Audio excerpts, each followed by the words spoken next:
rue Neuve de Bruxelles et plus particulièrement devant un des restaurants de la chaîne Exquis. Saviez-vous que l'histoire de ce restaurant est entièrement belge? Ce sont trois amis passionnés dans l'art de la table qui ont eu envie de créer quelque chose et l'idée d'Exquis est apparue. Exquis n'a qu'une devise, Natural, Fresh and Ready. Natural, car elle refuse tout usage d'additifs.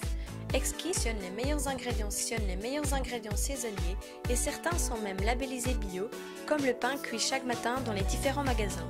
Fresh, car contrairement aux autres entreprises qui cherchent à allonger toujours plus les dates limites de conservation, afin de préserver le goût et respecter la santé, c'est la fraîcheur qui prime. And ready, parce que toute la journée, les clients pourront emporter des produits emballés dans des emballages respectueux de l'environnement.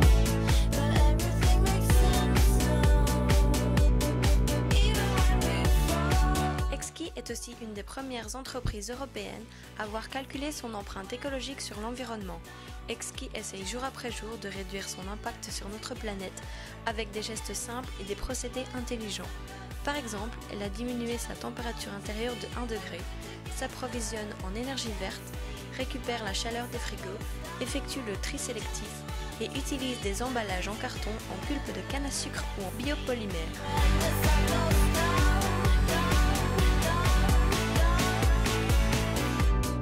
La Green Card est la première carte de fidélité éco-citoyenne. Elle récompense la réutilisation des couverts Exquis, les sacs en coton bio et équitable et d'autres gestes éco-citoyens. Par exemple, si vous venez à vélo dans l'un des restaurants, vous gagnez un cachet carotte qui permettra de recevoir un cadeau. Exquis collabore avec plusieurs partenaires comme WWF et Ecolife. Elle vend également des produits issus du commerce équitable comme Max Havelaar.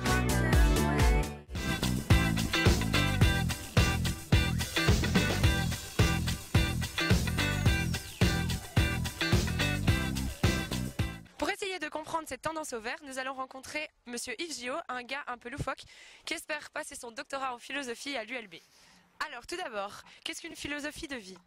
Une philosophie de vie, pour moi, je la différencie de la philosophie à proprement parler telle qu'on l'enseigne à l'école. C'est-à-dire qu'une philosophie de vie, c'est une façon de vivre, c'est plus une posture existentielle, alors que la philosophie en général telle qu'on l'enseigne dans les établissements scolaires, c'est plus une réflexion critique, une façon d'apprendre à questionner certains sujets, à établir, à clarifier des notions, à problématiser, alors qu'une philosophie de vie, à l'inverse, ça a un aspect beaucoup plus pratique. Maintenant, l'un n'empêche pas l'autre. On peut développer une philosophie théorique et avoir une philosophie de vie, mais c'est pas toujours le cas chez les philosophes. Et la philosophie de vie, c'est un peu ce qu'on a retenu à l'heure actuelle.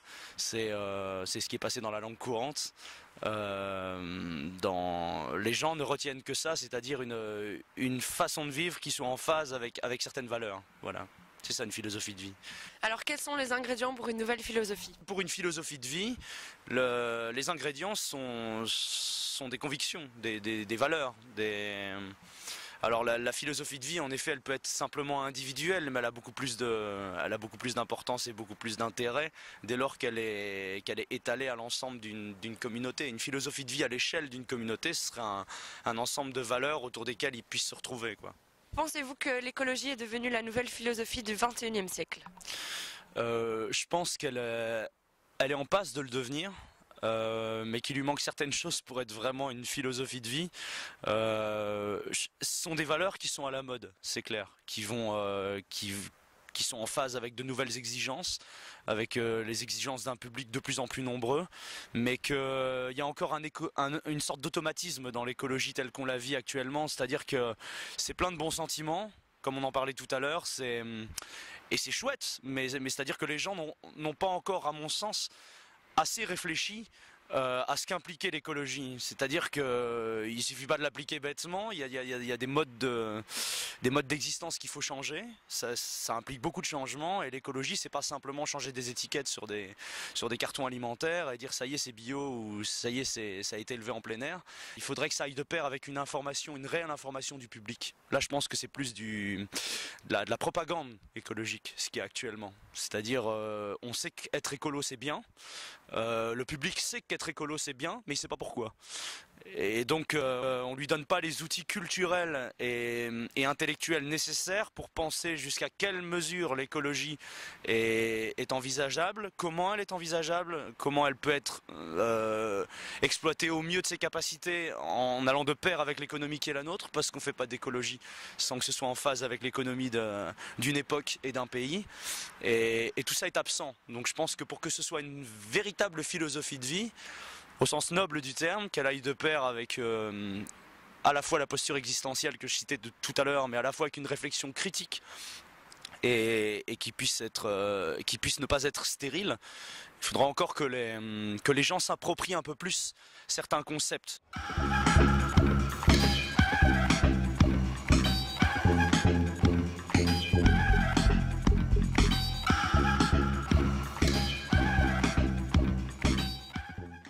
Revenons un peu au calme, nous avons quitté la capitale pour la campagne.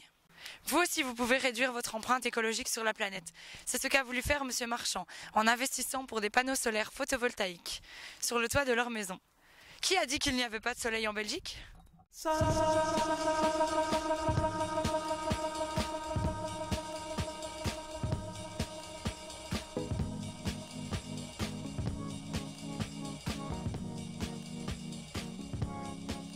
Qu'est-ce qui vous a poussé à investir dans l'énergie solaire ?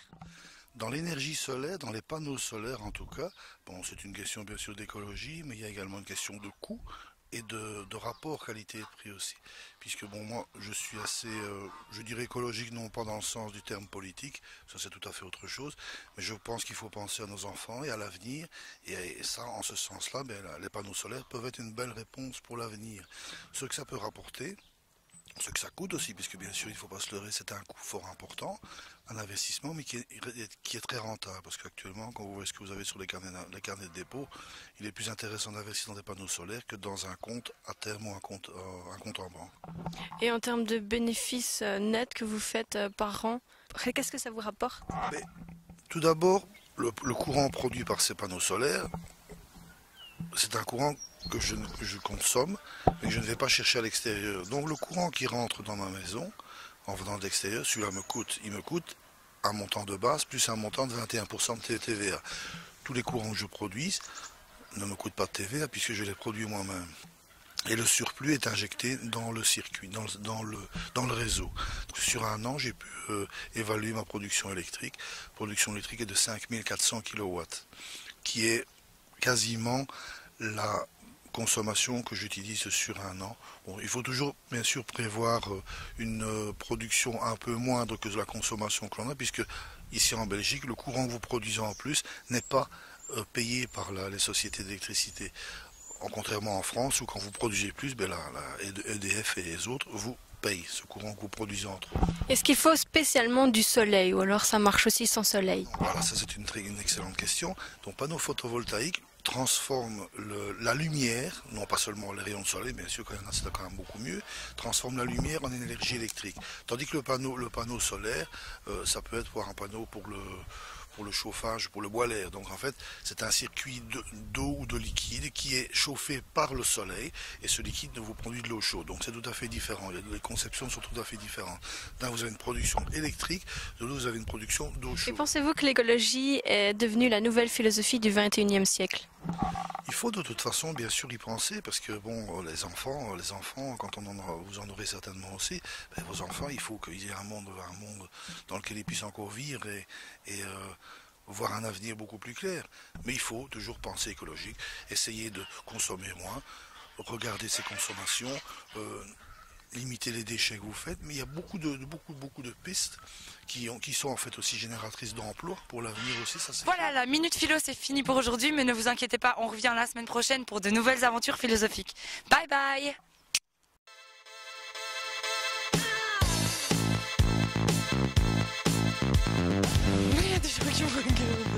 Alors un peu de sel, des tomates, du kebab, ça c'est les ingrédients, tu vois.